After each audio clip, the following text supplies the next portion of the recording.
Assalamualaikum warahmatullahi wabarakatuh. Halo sahabat pemuda sarjana, kembali lagi dengan saya Rahma Sri Sartika yang akan menemani Anda semua dalam 10 menit ke depan dalam program Pemuda Sarjana News yang akan menyajikan berita hangat dan viral. Langsung saja ke berita yang pertama.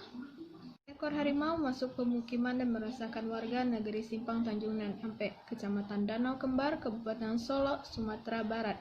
Harimau Sumatera tersebut muncul di dua tempat sebanyak 4 kali. Berdasarkan informasi dari warga setempat, harimau tersebut muncul di daerah Jorong Lurah Inggo, negeri Simpang Tanjung Nan Ampe saat pagi hari dan memangsa anjing milik warga. Setelah itu, harimau yang berukuran besar tersebut tidur di pinggir jalan di dekat rumah warga. Kan warga sempat menyenteri dan harimau malah makin mendekat, tutur warga setempat. Petugas keamanan dan pemuda setempat langsung turun ke lokasi untuk mengusir harimau agar kembali ke habitatnya.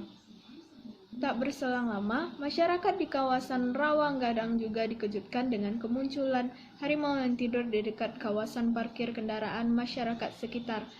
Petugas dan masyarakat kembali mengusir harimau tersebut. Tetapi, harimau tersebut malah masuk ke kawasan lainnya. Untuk mengantisipasi gangguan harimau terhadap warga, Kapolsek dan jajaran camat langsung menuju kawasan. Di lokasi itu dilakukan letusan peluru sebanyak 3 kali untuk mengusir harimau tersebut. Kemudian, harimau itu sempat tidur dekat pemukiman warga dan berpindah ke wilayah Jorong Rawanggadang yang hanya berjarak 4 km. Warga setempat pun dibuat takut dan waspada dengan kemunculan si raja hutan itu. Sebab sebelumnya peristiwa harimau masuk pemukiman ini belum pernah terjadi di kawasan tersebut. Tim BKSDA juga telah melakukan penelusuran dengan bunyi-bunyian agar harimau itu kembali ke hutan.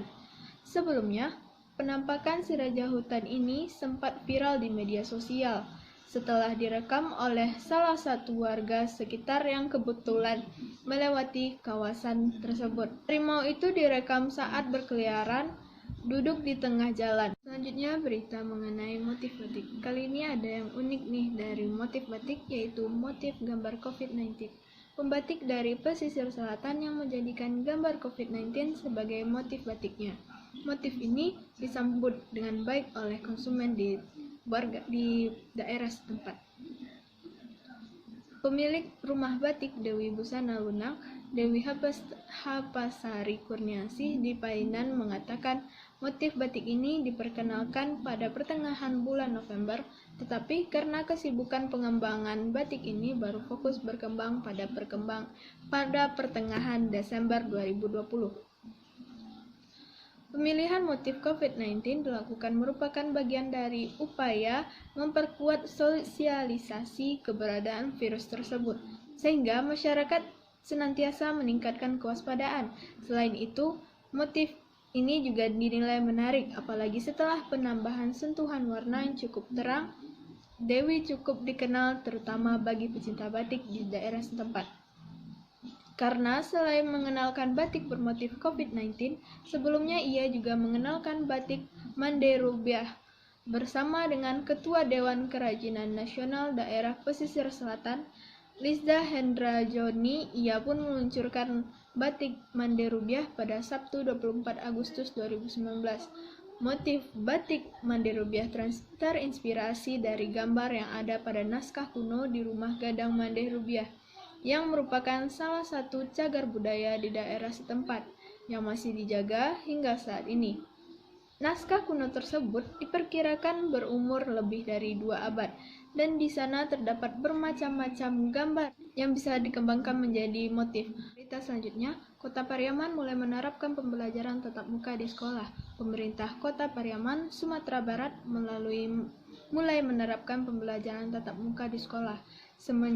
Semenjak Satgas Penanganan COVID-19 Sumbar menyatakan daerah tersebut mulai memasuki zona kuning atau zona risiko rendah penyebaran COVID-19. Kepala Dinas Pendidikan Pemuda dan Olahraga Kota Pariaman, Kendari memastikan sistem pembelajaran tatap muka di sekolah tetap menerapkan protokol kesehatan. Ia mengatakan Kota Pariaman berpeluang menerapkan sekolah tatap muka dengan protokol kesehatan, yakni pemeriksaan suhu, penggunaan masker, menjaga jarak dengan jumlah siswa setengah dari kapasitas ruangan. Pembelajaran tatap muka di sekolah akan berlangsung pada pukul 7:30 WIB sampai pukul 10 WIB. Namun, jika di lingkungan sekolah terdapat kasus positif COVID-19, maka sekolah akan kembali ditutup dan kembali ke sistem online. Meski sudah diberlakukan untuk tingkat sekolah dasar hingga sekolah menengah atas sederajat, belum semua sekolah memberlakukan sekolah tatap muka. Seperti halnya SMP 2 Pariaman yang hanya menerapkan proses pembelajaran tatap muka di sekolah untuk siswa kelas 9 guna mempersiapkan ujian nasional. Satgas Penanganan COVID-19 Sumbar menentukan zona suatu wilayah berdasarkan 15 indikator kesehatan masyarakat. Indikator-indikator tersebut dipaparkan dalam situs sumbarprof.go.id. Juru bicara Satgas Penanganan COVID-19, Sumbar Jasman Rizal mengatakan 15 indikator penilaian terbagi atas 11 indikator epidemiologi, 2 indikator surveillance kesehatan masyarakat, dan 2 pelayanan masyarakat dalam laman tersebut. Satgas Penanganan COVID-19 memberikan catatan kepada 50 kabupaten kota agar lebih intens melakukan tes PCR, tracking, serta melakukan berbagai tindakan kesehatan agar penanganan COVID-19 dapat lebih baik lagi. Kita ke berita selanjutnya mengenai kucing nih.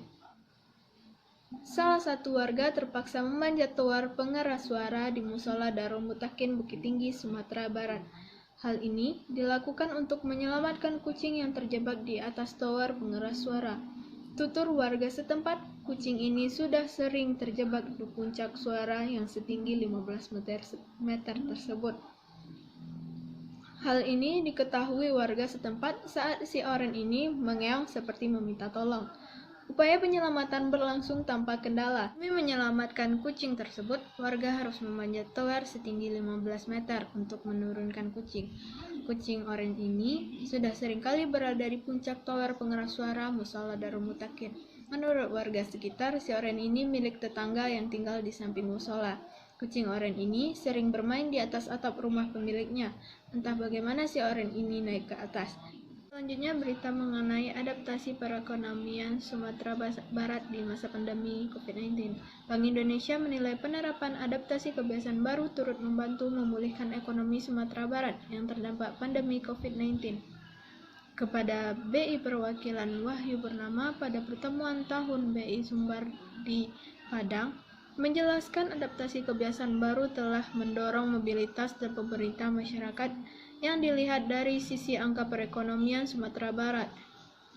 Sumbar triwulan 3 2020 tumbuh 4,59%. Menurutnya, melihat perkembangan lapangan usaha di triwulan 3 2020, mayoritas masyarakat terkontraksi namun terlihat pada perbaikan pertumbuhan dibandingkan triwulan 2 2020, utama disebabkan pembatasan kegiatan selama pandemi COVID-19 dan tertunda relasi beberapa proyek terutama yang bersumber dari APBN dan APBD.